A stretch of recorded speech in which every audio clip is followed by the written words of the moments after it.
Start. इतिहास एक बार फिर अपने आप को दोहरा रहा है। अंतर केवल इतना है कि जिन तर्कों के सहारे 1968 में मध्य प्रदेश और उड़ीसा जैसे राज्यों के धर्म स्वातंत्र्य कानूनों का कुछ लोगों द्वारा विरोध किया गया था, आज उन्हीं तर्कों का इस्तेमाल कुछ लोग उत्तर प्रदेश के विधि विरुद्ध धर्म परिवर्तन प्रतिषेध अध्यादेश 2020 के खिलाफ कर रहे हैं। दरअसल पिछली सदी के छठे दशक में मध्य प्रदेश, उड़ीसा, बिहार आदि राज्यों के आदिवासी इलाकों में धर्म परिवर्तन की घटनाओं में बेतहाशा वृद्धि हुई थी। कई जगहों पर विरोध के फलस्वरूप हिंसक झड़पें भी हुई। हालांकि अपनी पसंद की उपासना पद्धति अपनाने और जरूरत पड़ने पर दूसरे धर्म को अपनाने का अधिकार हमारे संविधान के अनुच्छेद 25 में सबको उपलब्ध है।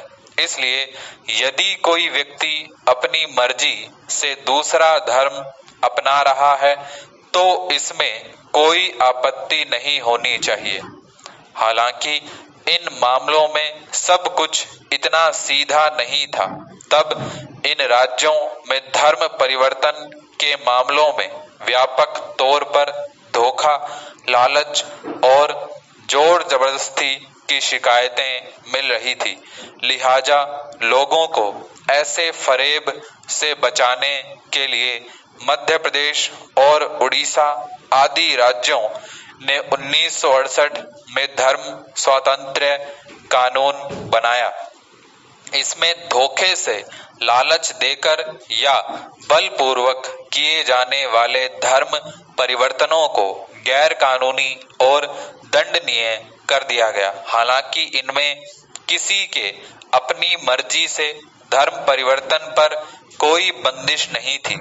इसलिए ईसाई मिशनरियों को इस पर आपत्ति थी। ऐसे में मामला सुप्रीम कोर्ट तक गया। ईसाई मिशनरियों का तर्क था कि अनुच्छेद 25 में धर्म के प्रचार के अंतर्गत दूसरों का धर्म परिवर्तन कराने का अधिकार भी शामिल है और इस कानून द्वारा उस पर पाबंदी लगाई गई है जो उनके धार्मिक आजादी के अधिकार का उल्लंघन करता है। रेवरेंड बनाम मध्य प्रदेश के उस मुकदमे में इस बात का निस्तारण करते हुए सर्वोच्च न्यायालय ने 1977 में एक अत्यंत महत्वपूर्ण सिद्धांत प्रतिपादित किया।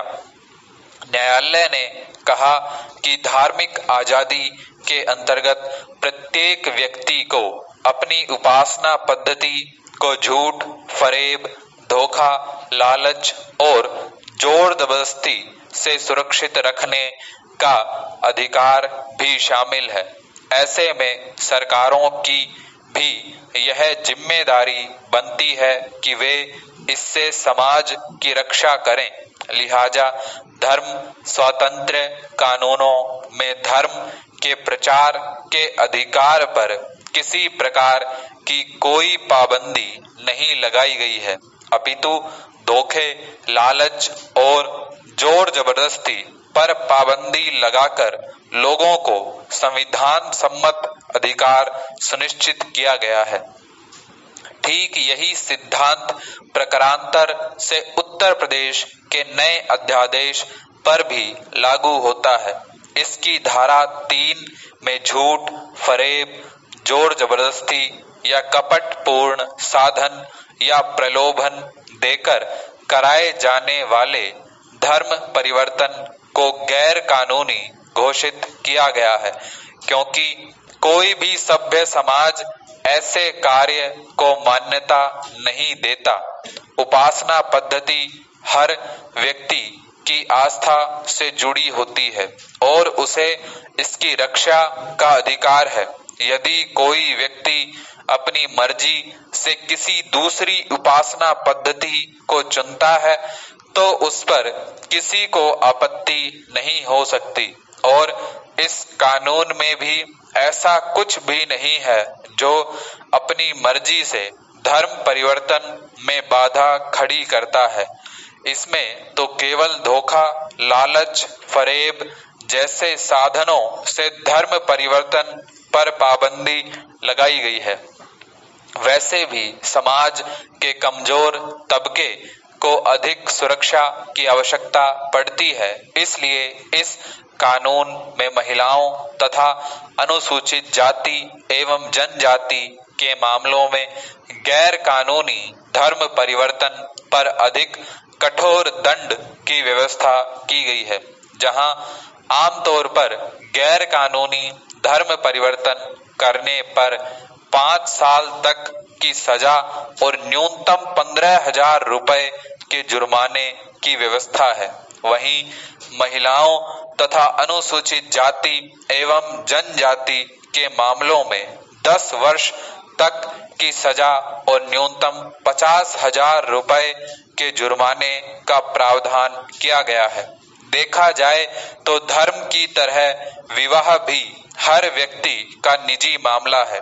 संविधान के अनुच्छेद 21 में विवाह का अधिकार भी शामिल है, किंतु पिछले कुछ दशकों में अपनी धार्मिक पहचान छिपाकर किए जाने वाले विवाह संबंधों में बेतहाशा बढ़ोतरी हुई है।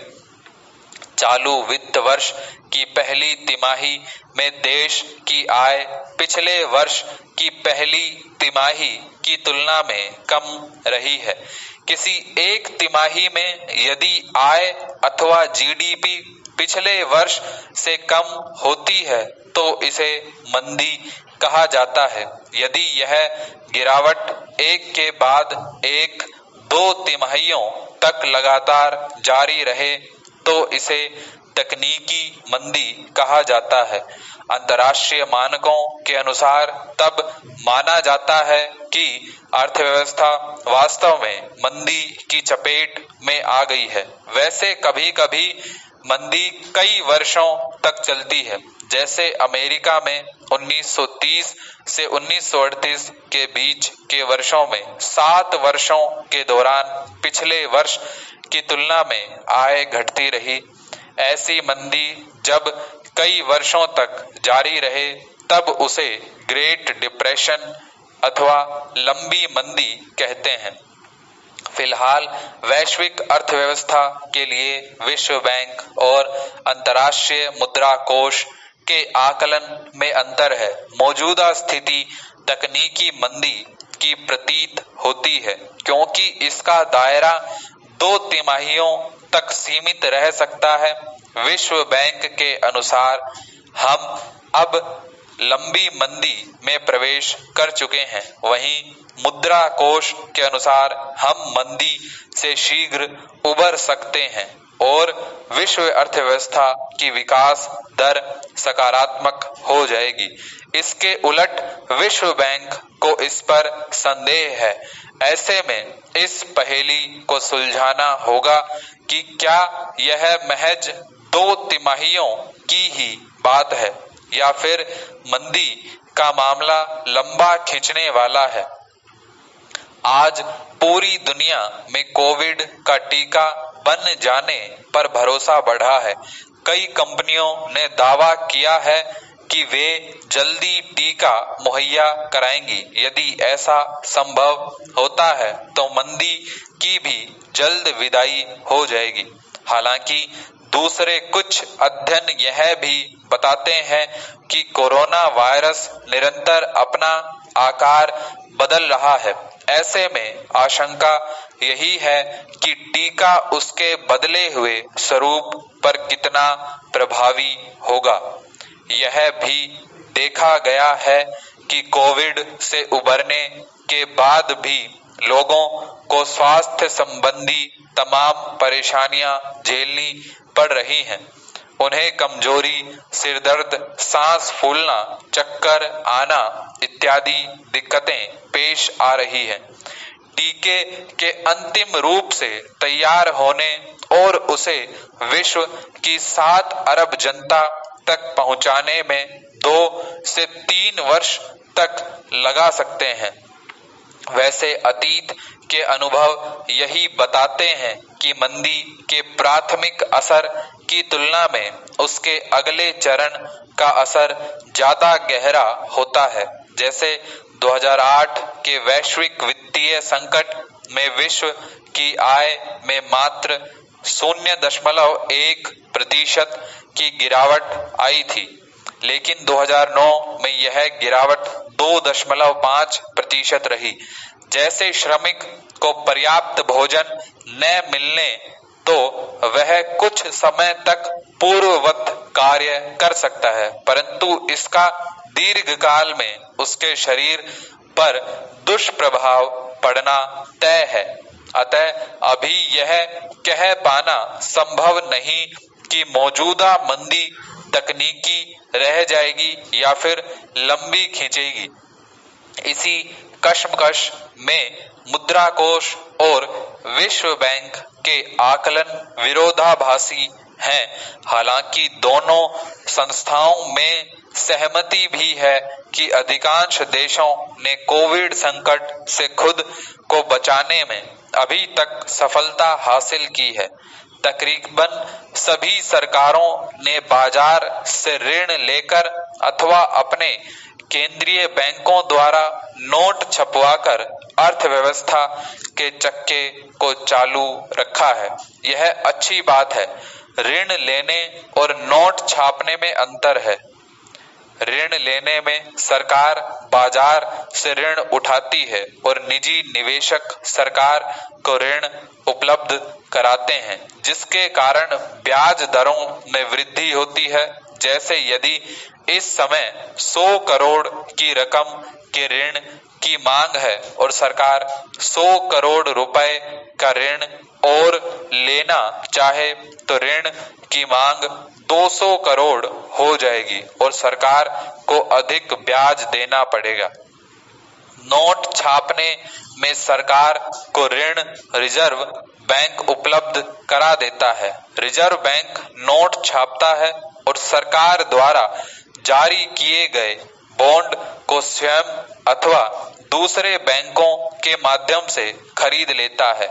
इस स्थिति में बाजार में ऋण की मांग नहीं बढ़ती, क्योंकि यह लेन देन ऋण बाजार के बाहर होता है।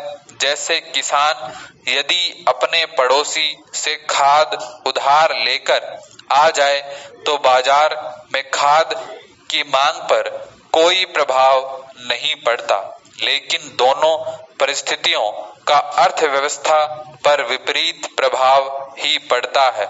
सरकार यदि बाजार से ऋण उठाती है तो ब्याज की दर बढ़ती है, सरकार पर ब्याज का बोझ बढ़ता है और सरकार के लिए ब्याज की भरपाई करना कठिन हो जाता है। समय से ऋण अदायगी न कर पाने से सरकार की साख भी गिरती है।